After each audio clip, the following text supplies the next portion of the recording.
Jean-Marc Jancovici va donner un exemple. Je vais vous donner un exemple à partir de la maison de Thomas Pesquet. Vous connaissez Thomas Pesquet. Bon. Alors Thomas, oui, la maison en haut, oui, c'est sa maison de vacances, là, celle où il va de temps en temps.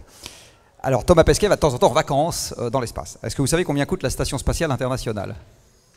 Elle coûte 100 milliards de dollars. D'accord? 100 milliards de dollars. Bon. Est-ce que vous savez, c'est un F, je ne sais pas combien, on tient à 6. D'accord? Donc ça veut dire que la Station Spatiale Internationale vaut 15 milliards de dollars par personne. Vous êtes d'accord?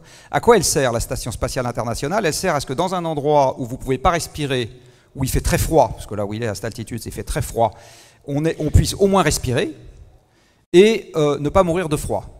D'accord? C'est les deux choses auxquelles ça sert. Ça sert aussi à recycler de l'eau, et je ne vous dis pas d'où elle vient, évidemment. Donc ça sert à juste 3 choses. Alors vous dites, la planète Terre, elle fait tout ça pour nous. Elle nous a donné une atmosphère qu'on peut respirer. Il fait ni trop chaud, ni trop froid. Enfin, il faut un petit pull en ce moment, mais globalement, ni trop chaud. Donc on peut dire que la planète Terre vaut au moins 15 milliards de dollars par personne. Au moins. D'accord? La planète Terre, aujourd'hui, on en mange au moins 1 pour 1000 par an.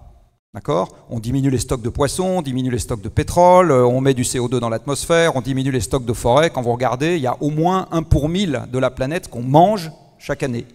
Alors 1 pour 1000 de 15 milliards, ça fait 15 millions. Vous êtes d'accord? Donc le vrai coût de la nature, moi je vous le chiffre au moins à 15 millions par an et par personne. Il faut savoir qu'en moyenne mondiale, la production économique, c'est pas 15 millions, c'est 15 000 dollars par an et par personne. Donc le vrai coût de la nature, c'est peut-être au moins 1000 fois ce qu'on gagne. Donc il n'y a pas de réponse économique, c'est là que je voulais en venir avec cet exemple. Il n'y a malheureusement pas de réponse économique à ce problème. Et il y a quelqu'un qui m'a dit un jour, on n'arrivera jamais à résoudre le problème du changement climatique en rentrant par l'économie. Ça doit devenir un problème éthique. Dit autrement, on doit se dire, on n'en veut pas. Et à ce moment, on adapte l'économie. Et si l'économie doit nous offrir un peu moins, parce qu'il y a un peu moins de bombes de lac et de vêtements, on fait avec parce que le bénéfice est tellement important à nos yeux qu'on a envie de le faire. Mais l'économie ne pourra jamais être autre chose qu'un instrument pour l'action.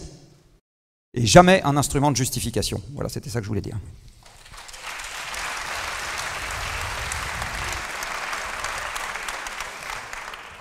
Jean-Marc Jancovici nous emmène dans les étoiles. Troisième question, Pierre.